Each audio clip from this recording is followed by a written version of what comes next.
Calaroga Shark Media. From Washington, D.C., where it's Christmas in October, this is Ballot. That's right. The president is turning the Capitol into Washington QVC.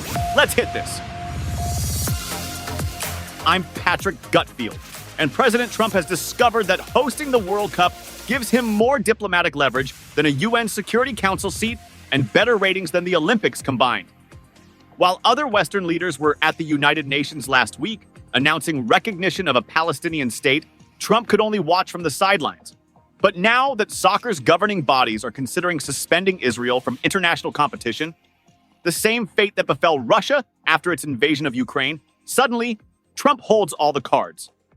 UEFA's executive committee could vote to suspend Israel from European competition, which would effectively banish the country from international soccer entirely.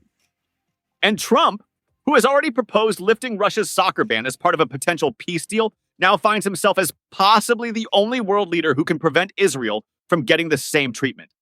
Here's where things get interesting. Trump has also suggested he might move World Cup matches away from cities he considers unsafe.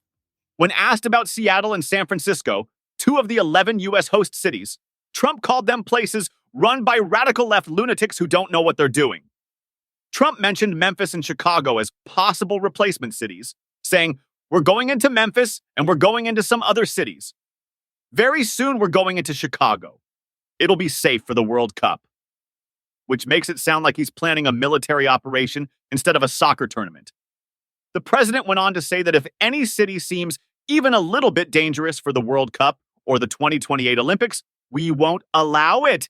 We'll move it around a little bit. So apparently Trump's foreign policy strategy now involves threatening to relocate sporting events like their campaign rallies. Meanwhile, the World Cup draw is scheduled for December 5th at the Kennedy Center in Washington, where they'll determine the tournament schedule for all 48 participating teams.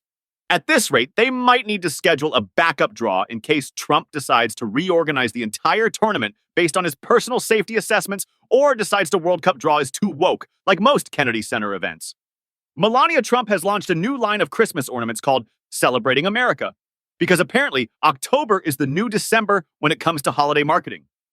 The collection features miniature versions of American landmarks like the Empire State Building, Statue of Liberty, and Mount Rushmore, all priced between $75 and $90. Now, $90 for a Christmas ornament is quite the investment.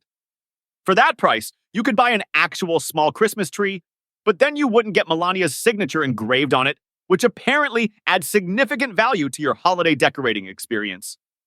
The ornaments are designed to celebrate America's upcoming 250th anniversary in 2026, which gives them a patriotic theme that's either deeply meaningful or incredibly convenient for marketing purposes. Each purchase also includes what they're calling a special three-dimensional animated digital collectible, because even Christmas ornaments need NFTs now.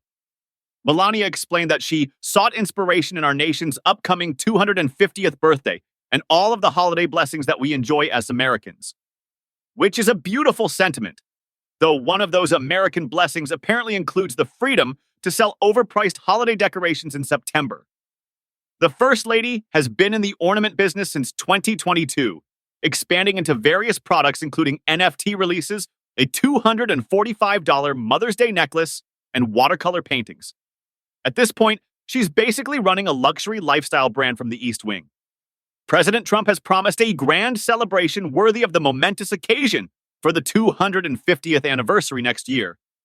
So these ornaments are essentially advanced merchandise for America's birthday party, which is either patriotic planning or the most elaborate souvenir shop strategy in political history. The ornaments are available for pre-order on both Melania's personal website and something called usamemorabilia.com, which sounds like where you'd go to buy a piece of the Berlin Wall or a chunk of the original Constitution.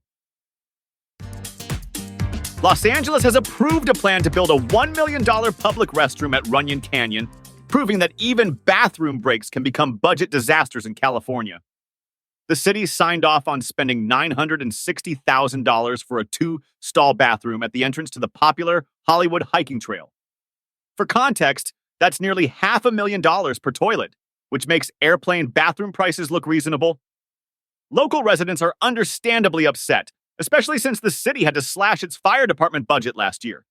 The park currently uses porta potties, which a city spokesman described as scruffy and often smelly. So essentially, Los Angeles is spending $1 million to upgrade from portable toilets that smell bad to permanent toilets that presumably smell better. That's $200,000 per improvement in odor quality. Mayor Karen Bass's office defended the project, noting that the park welcomes 2 million visitors per year. That breaks down to about 50 cents per visitor for bathroom construction costs, which actually sounds reasonable until you remember they could have built the same thing for half the price. The city's statement promised the new facility would make parks safe, clean, accessible, and enjoyable for Angelinos and visitors alike. Though at $1 million, this bathroom better come with concierge service and complimentary towels. Portions of today's show were made with the help of a very expensive bathroom break and AI